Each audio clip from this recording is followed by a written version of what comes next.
Some of you may have seen a video or one like this, or at least you can picture it in your mind. It's a video of a young boy on Christmas morning as he's sitting around the tree with his family, and mom or dad, probably dad, is videotaping as he begins to unwrap his present. And he's excited. He's got his box, it's about yay big, and he knows what he wants and he knows what he thinks is inside. And he's looking for a new Xbox. That's what he's hoping for. And so he opens up this box. It's the only thing he had on his Christmas wish list. And he opens it up and tears off the wrapping paper. And outside it says food processor. And there's a picture of a Black & Decker food processor with all the attachments, something that it would look good in any kitchen. And you know the look that goes across this young man's face, right? As he goes from excitement to this quizzical look as he's looking at the box, as he flips it upside down, as he looks at the other side, and then he gets sad. And then the look of disappointment comes where he begins to question, and then the look of anger comes and he throws it across the room and he storms out in tears because he didn't get what he wanted. Meanwhile, as you're watching the video, and you can picture this happening with this young lad, and you hear his mom keeps saying, you need to open the box, you need to open the box. There's more to it than that, you need to open the box. But this young boy doesn't hear any of that, right? All he sees is the picture of the food processor, and his hopes of an Xbox are dashed. And finally, they convince him to come back in, and he opens it up, and you hear his mom say, I had to put it in another box because there's so much more there than you could ever want. So inside, he opens it up, and not only is there an Xbox, there's an extra controller, there's a headset, there's a few new games, and she put them all in the same box, but she needed something different to hold it in. He just didn't take that next step. You know, it makes for a sad child for a few moments. It makes for perhaps a funny video, depending on your sense of humor, something that you could show to his friends and girlfriends and future spouse at some point in time. But it would also make, and it shows you the emotions that we can run through, the things that can go through our mind when we don't get what we think that we deserve, or we don't get what we think is coming our way. You know, the story of Ruth is a lot like that. In fact, the story of Ruth would make for a great movie, not necessarily a home movie, but it has all the elements of a great movie. It would be one of those, maybe like a Christmas Hallmark movie that they've come out with, 27 of them this year. It has the elements of loss and redemption. It has a savior. It has a strong leading man. In the story of Ruth, all that's really missing to make it a Hallmark movie is a cabin with a wood fire and some fake snow. And you have all the elements of a great drama that happened within this story of Ruth. But it can also lead us to question. It may be a great story, but why is it here in the Bible? It's mixed in after the book of Judges, or the book of Joshua, and before we get into the story of the coming kings and prophets that follow. It seems to be a book that is very different than the other books in the Bible, because it's one that comes from a different place than we have been reading about so far. In here, it's not about the nation of Israel. It's not about a judge, even though it comes during the time of the judges. It's not about the nation of Israel. Instead, you get the story of just one family, in fact, one wife and daughter-in-law. And we could question, why is this story, why is this book in the Bible? And why would God pick this family to write about and to pass on from generation to generation to generation? If you haven't read through chapter 9 of the story yet, or remember the story of Ruth, we're going to talk about that this morning. It's a story about a husband named Elimelech and his wife Naomi. And things in their life seem to be going according to plan.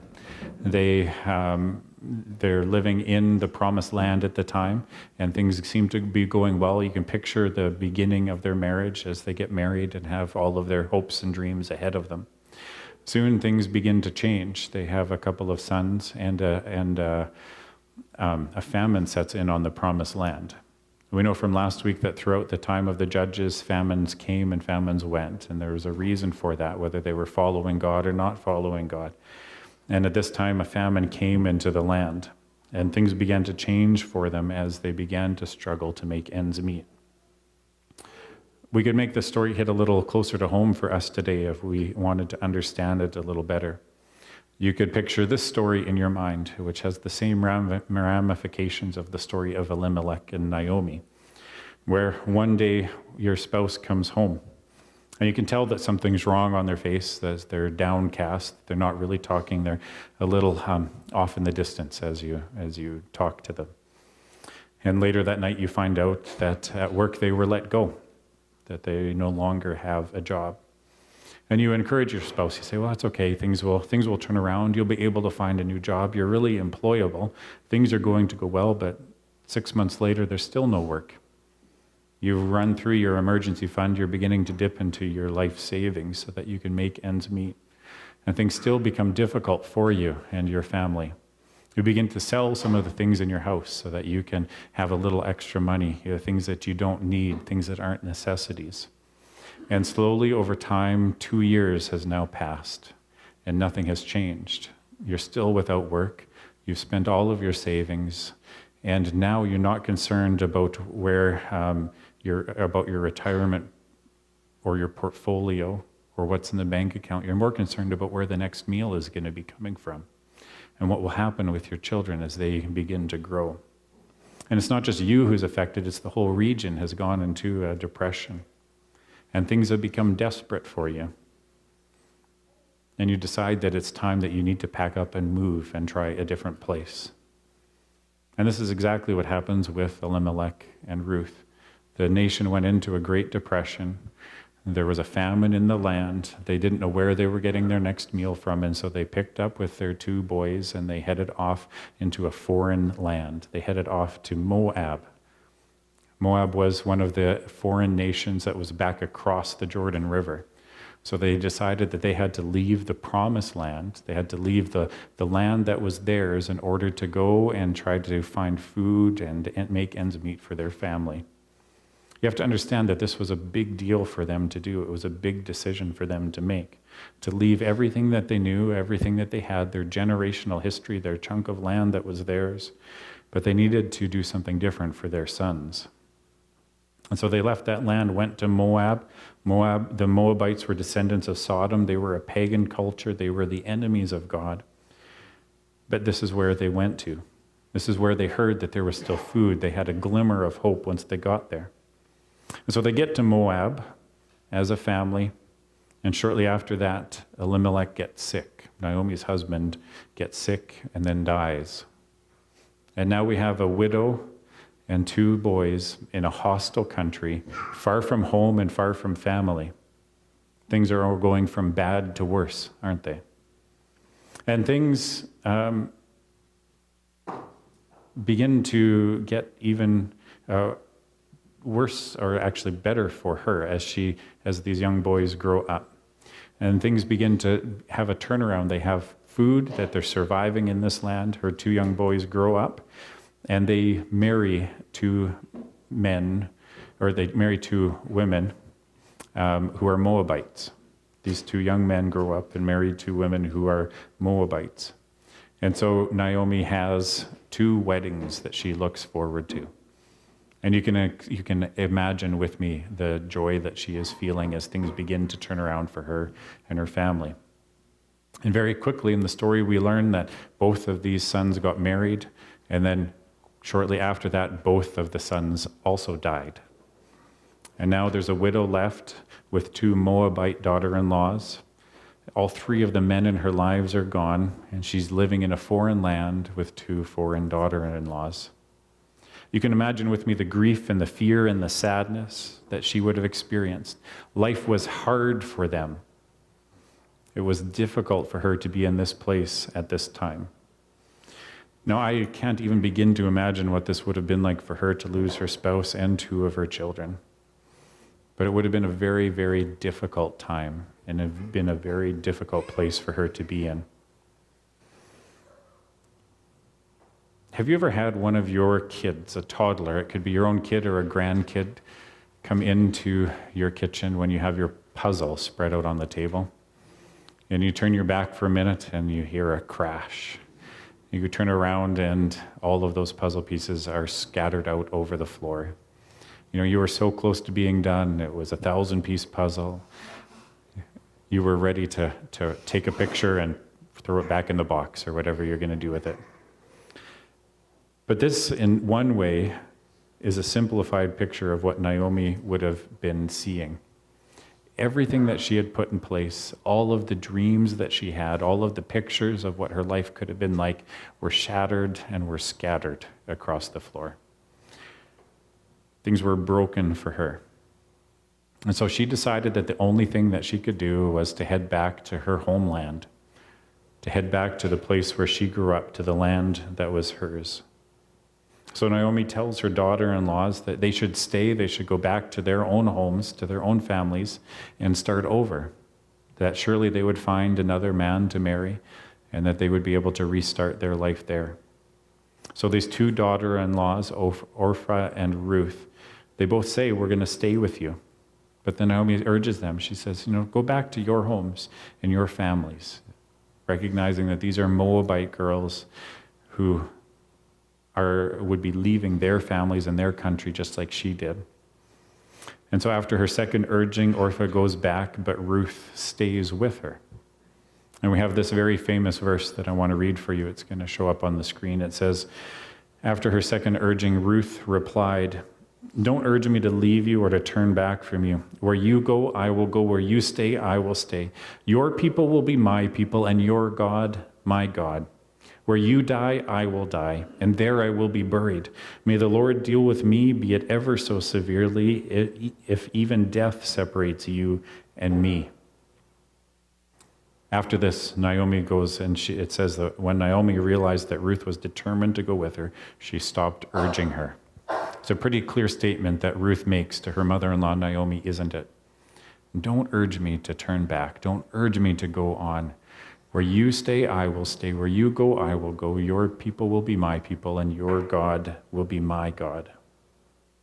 She says, I'm willing to leave all of it behind, my family, my history, my background, my faith as a Moabite person. And I'm going to follow you, my mother-in-law, Naomi. And your God will be my God, and I will be with you till the end of your days. Now, if you want a statement of firm faith, this would be it, wouldn't it? Talk about the faith that Ruth had, not only in Naomi, but in the nation that she was going to become part of. In a time when the nation of Israel was wobbling back and forth between judges and walking away from God, between following God and disobeying God, here was this foreign woman who lays everything on the line, and she says, your God will be my God until the last of my days. This is the kind of faith that God was looking for amongst his own people, but yet he finds it within a Moabite daughter-in-law who had just lost her husband. Your God will be my God.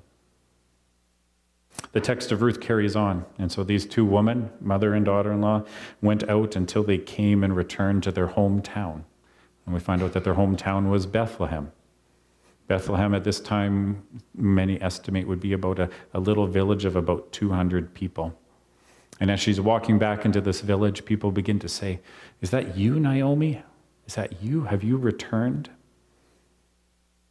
And she had lived a hard life, as we've talked about. And she says, don't call me Naomi, because Naomi meant pleasant. It meant full. It meant that she had a good thing going on. That's what her name meant. She says, call me Mara, which means bitter. She said, because my life has been made very bitter. All of her puzzle pieces had been dropped on the floor. All of the dreams that she had been dashed. Everything had been scattered. You know, it's hard to not get caught up in the pain of the lower story. Just like that split puzzle or spilt puzzle that's dropped everywhere. And I know that you have seen this too in your life. Your story may be different than that of Ruth and Naomi, but you know what it's like to have the pieces of your puzzle, the pieces of your life be scattered across the floor, for things to go dark and for you to wonder what's going on. However, I would like you to see that through the loss of, I would like you to see that though you may see loss as the one word described in this story, the story of loss doesn't end there, and this story doesn't end there. The story of Ruth carries on beyond this return to Bethlehem, and it becomes a story about something so much greater than what we see here. This story of loss, of grief, becomes a story where we see great redemption. It becomes a story where we see God at work in the lower story from the upper story. I want to invite our three readers to come up, and we're going to read the story of Ruth to you this morning. If you want to come up and join me, it's going to take us just a moment to get set up. You can follow along, but we have a selection from Ruth chapter 2 to 4, but I encourage you just to listen as we read this morning and share this story with one another. Everybody's mics are all good? Okay. So this is the story of Ruth. It says, "Now Naomi had a relative on her husband's side, a man of standing from the clan of Elimelech, whose name was Boaz. And Ruth the Moabite said to Naomi, 'Let me go to the fields and pick up the leftover grain behind anyone in whose eyes I find favor.' 'Go ahead, my daughter.' So she went out and entered the field and began to glean behind the harvesters. As it turned out, she was working in a field belonging to Boaz, who was from the clan of Elimelech. Just then Boaz arrived from Bethlehem and greeted the harvesters. 'The Lord be with you.' 'The Lord bless you,' they answered. Boaz asked the overseers of his harvesters, 'Who does that young woman belong to?' And the overseer replied, 'She is a Moabite who came back from Moab with Naomi.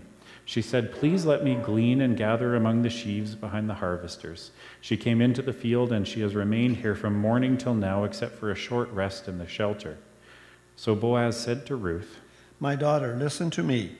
Don't go and glean in another field, and don't go away from here. Stay here with the women who work for me. Watch the field where the men are harvesting, and follow along after the women. I have told the men not to lay a hand on you, and whenever you are thirsty, go and get a drink of water from the jars that the men have filled.' At this, she bowed with her face to the ground, and she asked him, 'Why have I found such favor in your eyes that you notice me, a foreigner?' 'I've been told all about you, what you have done for your mother-in-law since the death of your husband, how you have left your father and mother and your homeland and come to live with the people who you did not know before. May the Lord repay you for what you have done. May you be richly rewarded by the Lord, the God of Israel, under whose wings you have come to take refuge.' May I continue to find favor in your eyes, my lord. You have put me at ease by speaking kindly to your servant, though I do not have the standing of one of your servants." At mealtime, Boaz said to her, 'Come over here, have some bread and dip it in the wine vinegar.' When she sat down with the harvesters, he offered her some roasted grain. She ate all she wanted and had some left over. As she got up to glean, Boaz gave orders to his men. 'Let her gather among the sheaves and don't reprimand her. Even pull out some stalks for her from the bundles and leave them for her to pick up, and don't rebuke her.' So Ruth gleaned in the field until evening, and then she threshed the barley she had gathered, and it amounted to about 30 pounds. She carried it back to town, and her mother-in-law saw how much she had gathered. Ruth also brought out and gave to her what she had left over after she had eaten enough. Ruth continued working in Boaz's fields until the harvest was finished. One day, Ruth's mother-in-law, Naomi, said to her, "My daughter, I must find a home for you, where you will be well provided for. Now Boaz, with whose women you have worked, is a relative of ours. Tonight he will be winnowing barley on the threshing floor. Wash, put on perfume, and get dressed in your best clothes. Then go down to the threshing floor.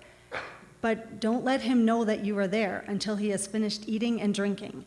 When he lies down, note the place where he is lying, then go and uncover his feet and lie down. He will tell you what to do." "I will do whatever you say." So she went down to the threshing floor and did everything her mother-in-law told her to do. When Boaz had finished eating and drinking and was in good spirits, he went over to lie down at the far end of the grain pile. Ruth approached quietly, uncovered his feet, and lay down. In the middle of the night, something startled the man. He turned, and there was a woman lying at his feet. Who are you? I am your servant Ruth. Spread the corner of your garment over me, since you are a guardian redeemer of our family. My daughter, don't be afraid. I will do for you all you ask. All the people of my town know that you are a woman of noble character. Although it is true that I am a guardian redeemer of our family, there is another who is more closely related than I. Stay here for the night, and in the morning, if he wants to do his duty as your guardian redeemer, good, let him redeem you. But if he is not willing, as surely as the Lord lives, I will do it. Lie here until morning. Boaz went up to the town gate and sat there just as the guardian redeemer he had mentioned came along. And Boaz said, Come over here, my friend, and sit down. So he went over and sat down. Boaz took 10 of the elders of the town and said, Sit here. and they did so. Then he said to the guardian redeemer, Naomi, who has come back from Moab, is selling the piece of land that belonged to our relative Elimelech. I thought I should bring this matter to your attention and suggest that you buy it in the presence of these seated here and in the presence of the elders of my people. If you will redeem it, do so. But if you will not, tell me, so I will know. For no one has the right to do it except you, and I am next in line. I will redeem it, he said. On the day you buy the land from Naomi, you will acquire Ruth the Moabite, the dead man's widow, in order to maintain the name of the dead with his property. At this, the guardian redeemer said, Then I cannot redeem it because I might endanger my own estate. You redeem it yourself. I cannot do it. So the guardian redeemer said to Boaz, Buy it yourself. Then Boaz announced to the elders and all the people, Today you are witnesses that I have bought from Naomi all the property of Elimelech, Kilion, and Mahlon. I have also acquired Ruth and the Moabite, Mahlon's widow, as my wife, in order to maintain the name of the dead with his property, so that his name will not disappear from among his family or from his hometown. Today you are witnesses. Then the elders and all the people at the gate said, We are witnesses. So Boaz took Ruth, and she became his wife, and she gave birth to a son. Then the women said to Naomi, Praise be to the Lord, who this day has not left you without a guardian redeemer. May he become famous throughout Israel. He will renew your life and sustain you in your old age. For your daughter-in-law, who loves you and who is better than 7 sons, has given him birth. Then Naomi took the child in her arms and cared for him. The woman living there said, Naomi has a son, and they named him Obed. He was the father of Jesse, the father of David. Thank you for reading.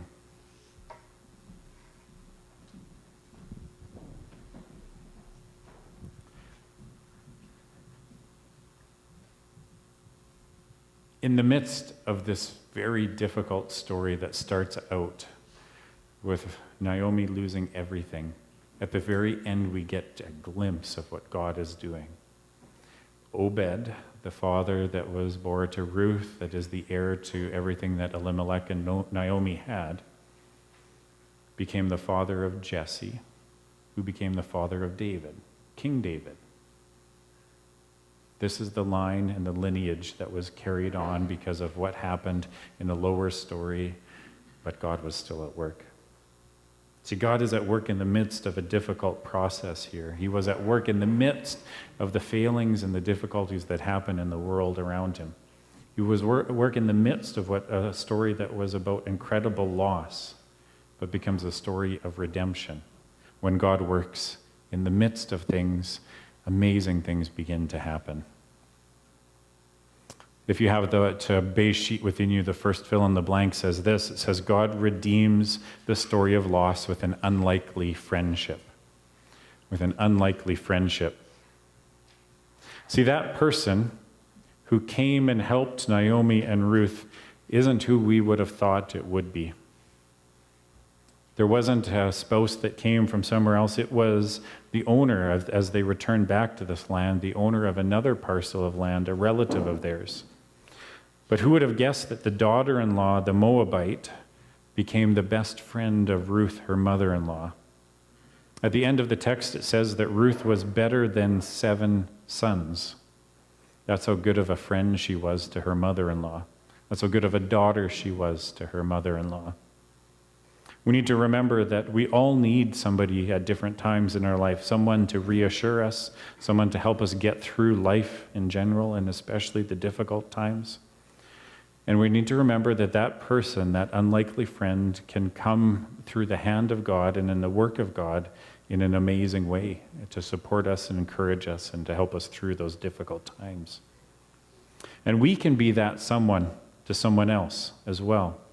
There may be times when we're called to be an unlikely friend to someone in our family, to someone in our church, to someone in our workplace. Where in the midst of terrible times and difficult days, we come alongside of them and become that Ruth to that Naomi, become that Boaz to that Naomi, become that unlikely friend in a difficult time. We all need it, and God works in us, but he also works through us. I don't want you to forget that God was not only redeeming Naomi's story and helping her pick up those puzzle pieces, but she was working in and through Ruth, an unlikely friend, a Moabite whose husband had passed away. And God was redeeming her and working through her too. We need to remember that he is at work in the darkness even when we cannot see him at work. See, God redeems the story of a loss here through an unlikely friendship. He also redeems the story with an undeserved kindness. With an undeserved kindness. At this time, the nation of Israel had been divided up into family clans. They had a portion of land that was their own. And when an heir had passed away without leaving someone to leave their land to, it became the responsibility of the closest relative or the guardian redeemer, or in the Old English, the kinsman redeemer, who would take on that property and that family and support them during that time of loss. And one of those heirs would become the heir that would carry on that family lineage. In this story, it was Obed, the son who was born to Boaz and Ruth, who became the one who would be the heir to that family land in Bethlehem and carry on their lineage. Boaz was this man. He was the second in line, however, as we read in the story, but he's the one who stepped up and was willing to take the risk. The risk would be that if something happened to Boaz's children with his other spouse, that this new Moabite son would be the heir to everything that Boaz had. And that's why the first kinsman redeemer, the first guardian redeemer, was the one willing to take the risk. But here Boaz was, with an undeserved kindness. He didn't have to do this.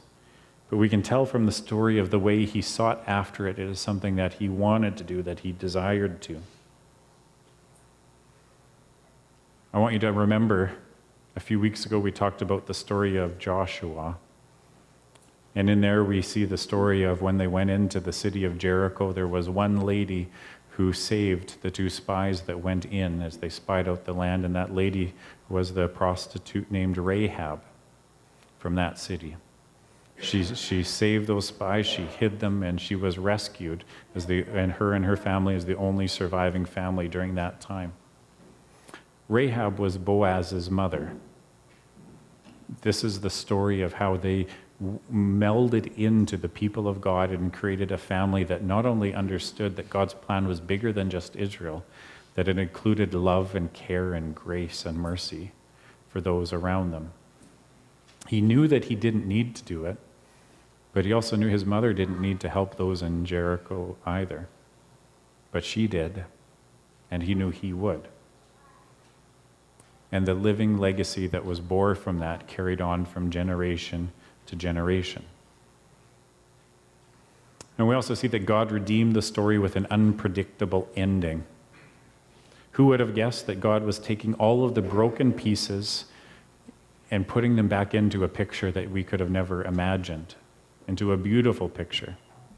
Picking up the spilt puzzle pieces and restoring them, putting them all together again, and fitting them into his grand design, his grand mosaic, of everything that he was doing in the world. See, in the lower story, all we see is what is happening at the moment, what's right before our eyes, what's laying at our feet, the pain and the sorrow and the loss and the fear and the darkness, wondering where the next paycheck will come from, wondering how we'll put food on the table, wondering how we'll ever cross that intersection again because of the loss and the pain and the sorrow that we feel. These are lower story realities. But if we get stuck in the lower story, we miss part of the picture. We miss part of the picture where God reaches down and he remakes it into something so much greater. See, in the upper story, we recognize that God is at work, right? As we stand up and as we see the grand design of what God is doing from the beginning of time and moving in and out, we see that God is at work. That we may not know the ending and we may not know what the puzzle is going to look like when it's all finished, but we can trust that he does and that he knows. That we can trust in him and have faith in him, that he loves us so much, that he cares for us, that he desires the best for us. And that in those lower story times, when life turns dark, in the difficult times of life, we can trust that God is doing something grand, even though we may not see it. See, Naomi didn't know what was going on in her story, except she knew she had Obed, one to carry on her line. We get to see the picture and we get to see how the puzzle pieces all fit together. That 2 generations, her grandson, great-grandson, would become the king of Israel. Become who Scripture talks about as being a man after God's own heart. And for generations that followed, they didn't see how those puzzle pieces fit into a greater story. Because if we turn over the pages of our Bible to the book of Matthew and we begin to look at the lineage of Jesus, of the Savior, of God in the flesh, we see that that lineage started generations earlier and includes Rahab and Boaz and Ruth, the Moabite woman, and David the king, all the way down to Jesus. That there is a story here that God worked into the midst of all of these broken pieces that we could never have imagined would have taken place if we were in the midst of those lower story situations.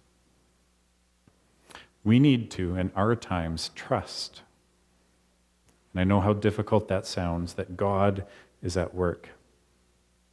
In our story, in my story, we want to remember that we need to wait, or we need to open up that package all of the way. Right? Remember the kid from the beginning of the message who received the blender? All he had to do was go one step further and give God a chance to work. That's what we need to do, give God a chance to work. He needed to go a step further and open up the box. Let his mom prove that she heard him. We don't want to be like that kid before we stomp out of the room in anger and in despair. We need to wait. We need to take our time. We need to trust. We need to open the box when it's ready. We may not know what God is doing. We may not know what God is painting in his grand design. We may not know what he's doing with the broken pieces scattered all over the ground. But we know for certain that God is at work, because that's the story that we've heard from the beginning of Genesis up until now. That through all of these difficult times, God is at work, and we can trust in what he did then. And it's still applicable for us today. We can trust in what he's doing today. It may feel that he's acting too late. It may not be obvious or apparent. It may not be as immediate as we want. But we can still be there, trusting that God is at work. Whatever box you're looking at, whatever it is in your life that you're wondering where God is at work, take the time, open the box, ask him to open your mind to what he's doing. What does God have in store for you? Only he knows. As part of his grand design, I just challenge you to give him a chance to work. He loves you. He's working in you. He's working your picture into his grand story, and we don't know where that story will end. But it is a grand design, something great that our King and that our Redeemer is doing in our midst. that our Savior is doing for us as we do our best to follow him. I want to invite the worship team to come up and lead us in the last couple songs this morning.